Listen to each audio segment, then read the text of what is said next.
Sebelum kita lahir di muka bumi, sebelum kita lahir di alam dunia, kita di rahim seorang ibu, kita diberi mata dari siapa? Berapa yang kompak? Kita diberi mata dari siapa? Allah. Diberi lisan dari siapa? Allah. Diberi kaki dari siapa? Allah. Diberi tangan dari siapa? Allah. Diberi rongga tubuh kita dari siapa? Allah. Itu semua dari Gusti Allah. Kita di rahim ibu dikasih nafas, dikasih vitamin, dikasih makan dari Gusti Allah. Ketika kita lahir ke muka bumi, lahir ke alam dunia, maka kita sudah menaiki fase yang kedua, yaitu yang tadinya dari Allah untuk Allah.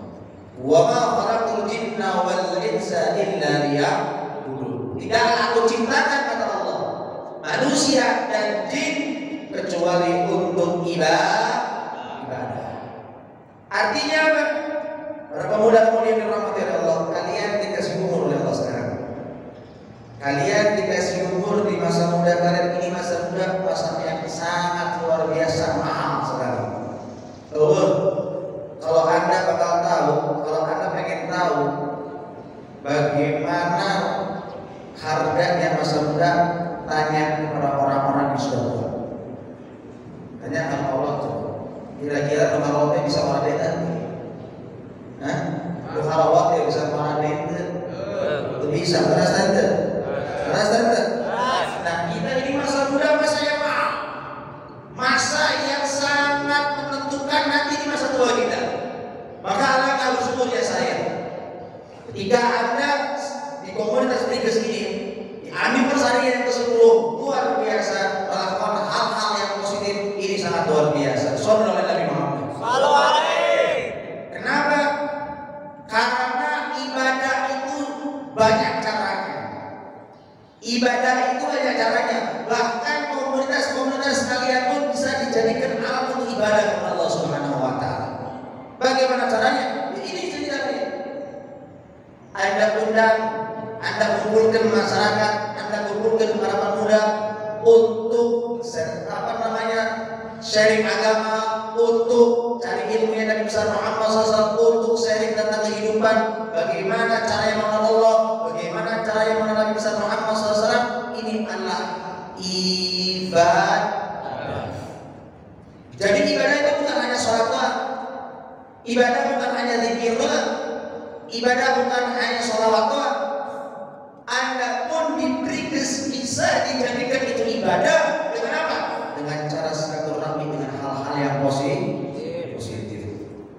Maka kalau bisa kibarkan bendera Briges ini bukan hanya di dunia, kibarkan bendera Briges kalian nanti di akhirat. Siap? Siap tidak? Siap. Siap tidak? Siap. Apa caranya? Dengan caranya gunakan komunitas itu untuk perjuangan Nabi besar Muhammad SAW.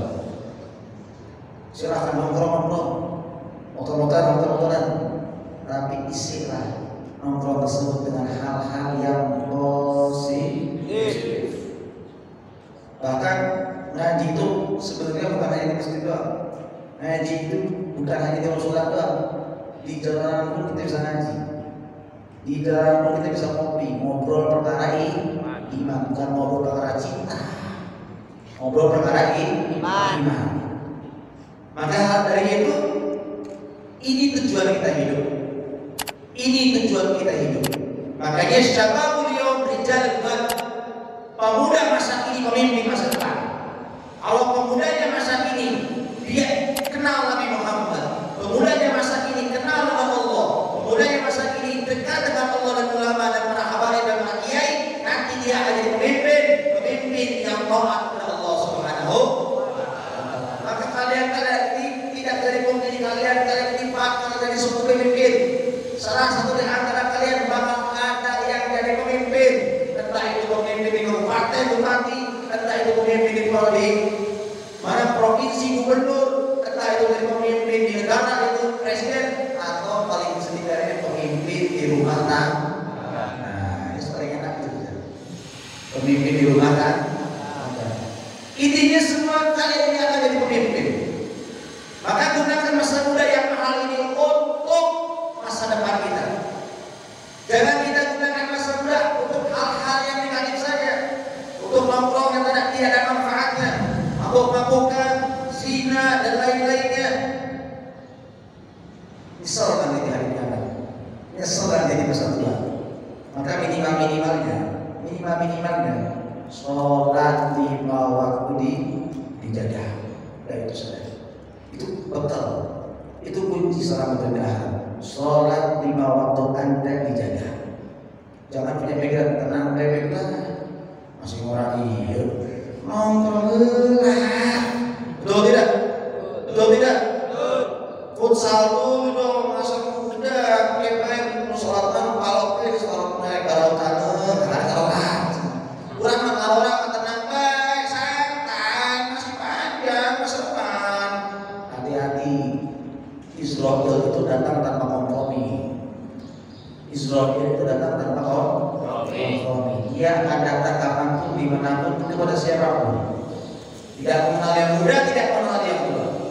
Tidak mengenal yang sehat, tidak mengenal yang sakit. Tidak mengenal yang kaya, tidak mengenal yang miskin.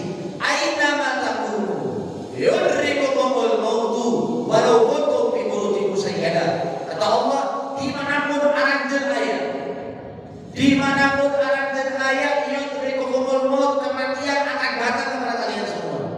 Kita gak usah capek-capek menunggu kematian. Kematian akan datang kepada kita semuanya. Walaupun kalian ini berada di benteng-benteng yang kokoh, tetap yang namanya kematian akan menghampiri kita. La yastakhiruna sa'a wa la yastakhrimun. Lamun kos datang Israel kepada kalian semua, sudah datang Israel kepada kalian semua, gak bisa diundur-undur, gak bisa dimaju. Makanya anak Mudina lamun katilang ke Israel, rasanya sakitnya di mana? Di sini. Mendingan katilang polisi. Katilang polisi masih bisa negosiasi. Ayo katilang Israel bisa negosiasi. Lebih bisa. Kurang ternyata ya kalau ada bisa. Ayo al-shalah, ayo al-falah. Tenang deh, kesempatan sampean aja. Sebat betulah, sebatan cabut. Masuk karo sahabatan kita ada lagi Israel. Rumah. Ya kalau kita Israel sama bisa digitukan. Bisa digitukan. Yang tak bisa. Kalau Israel nabung sedikit lagi lah. Supaya orang yang selatan, kamu jangan kurang lebih bisa. Betul tidak? Betul tidak? Lagi itu, sedang itu, jam itu, detik itu, hari itu, bulan itu dicabut nyawanya oleh Allah Subhanahu wa Ta'ala. Makanya sahabat Ali bin Abi Thalib, Ali bin Abi Thalib itu beliau berkata, umruka ra'su malika. Umurmu itu modal. Umurmu modal. Allah ciptakan kalian semua yang ada di sini di alam dunia. Allah kasih modal. Allah kasih modal. Apa modalnya? Lain duit, lain harta. Apa modalnya? Umur. Ada yang Allah kasih modal 10 tahun. Ada yang Allah kasih modal 20 tahun. Ada yang Allah kasih modal 30 tahun.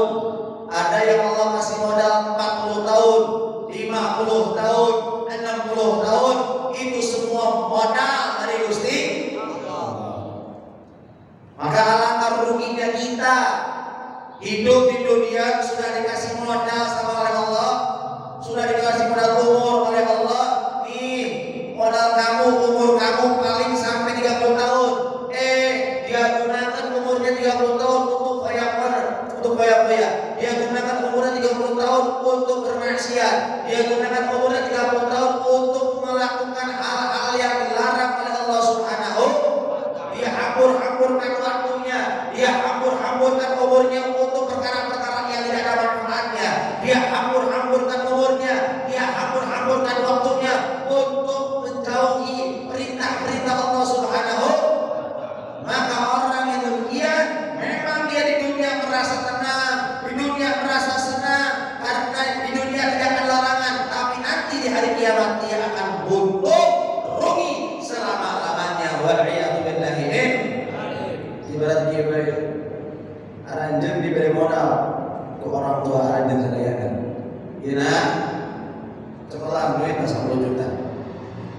di bapak udah tidur 10 juta. Cekel. Subhanallah, ia duit 10 juta kurang dihambur-hamburkan. Belanja tadi lah, karaokean. Karaokeannya ya? Ayah. Karaokeannya di mana karaokean kos-kosan. Ayah di dia. Hah? Digunakan foya-foya, digunakan mabuk-mabukan, digunakan untuk berzina, digunakan untuk apapun, dihambur-hambur ke uang 10 juta. Kira-kira ini uang 10 juta itu bakal untung atau buntung? Untung. Jawab si kompak, untung atau buntung? Untung. Buntung. Kamu kasih duit berapa ya? Terus nanti. Tapi kalau kita dikasih uang 10 juta oleh orang tua kita gunakan 10 juta ini untuk berbisnis, untuk usaha. Kira-kira ini modal 10 juta bakal untung atau buntung? Untung. Begitu juga kita hidup di dunia. Allah berikan kalian ini modal umur 20, 30, 40, 50. Kalau digunakan untuk berniaga, berbisnis dengan Allah Subhanahu wa taala, maka nanti kalian akan meraih untung. Di mana untungnya? Di akhirat. Apa untungnya? Surga Allah Subhanahu wa taala. Tapi kalau kalian dikasih modal oleh Allah umur, digunakan hanya untuk menikmati dunia yang fana, dunia yang sementara, ya nanti Anda akan buntu nanti di hari kiamat.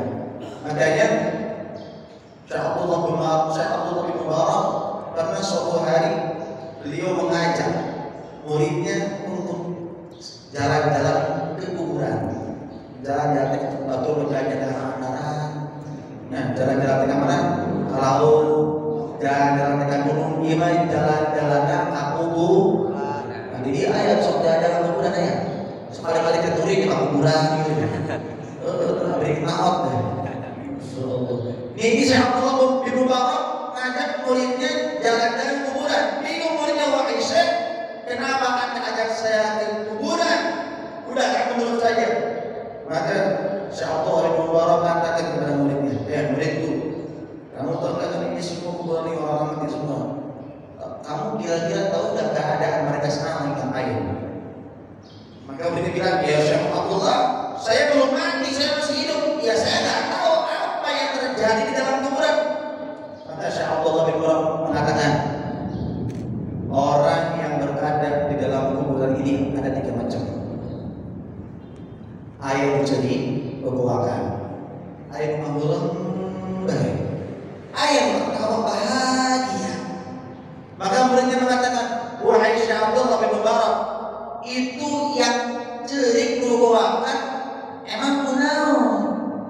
Maka Syekh Abdullah bin Mubarak mengatakan, eta nu cerik bebuakan, ya eta jalmi nuker di dunia diberi modal kubur kursi Allah, tapi tidak dipakai ibadah kursi Allah. Ibarat dia tadi kita dikasih modal 10 juta oleh orang tua, modalnya ludes habis. Mau kerja, mau usaha sudah nggak punya uang lagi. Sedangkan orang tua kita nggak mau ngasih modal lagi.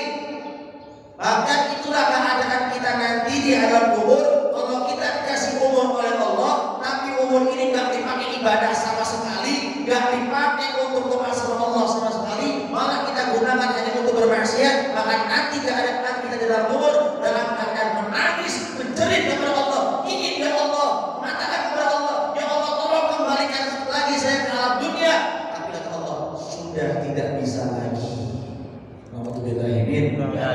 Jadi kegorokannya masuk di dalam jero kubur siksa kumaha ayana di hari kiamat. Karena kuburan itu Pak, permulaan akhirat itu di dalam kuburan. Maka ini orang menjerit menangis karena pengen diciptakan lagi sama Allah, menyesal kepada Allah, pengen diciptakan lagi di dalam dunia. Dia janji sama Allah, kalau andai kan aku mau ciptakan lagi di dalam dunia, ya Allah aku pengen sujud, pengen habiskan umurku untuk ibadah. Tapi kata Allah tidak bisa. Maka berkenanya lagi, wahai Syekh Abdullah bin Mubarak, wahai guruku, terus eta lunga-lunga kunaon? Lunga-lunga teh nu amalan pas-pasan. Nu amalan pas-pasan. Dikasih modal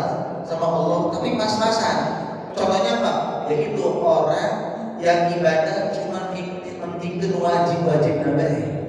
Nah, terserah penting sholat, penting puasa, zikir nahan, ngaji nahan, sholawatan nahan, sunnah nahan. Kayak di sekolah itu lagu si Allah. Sholat Allah untuk khusyuk.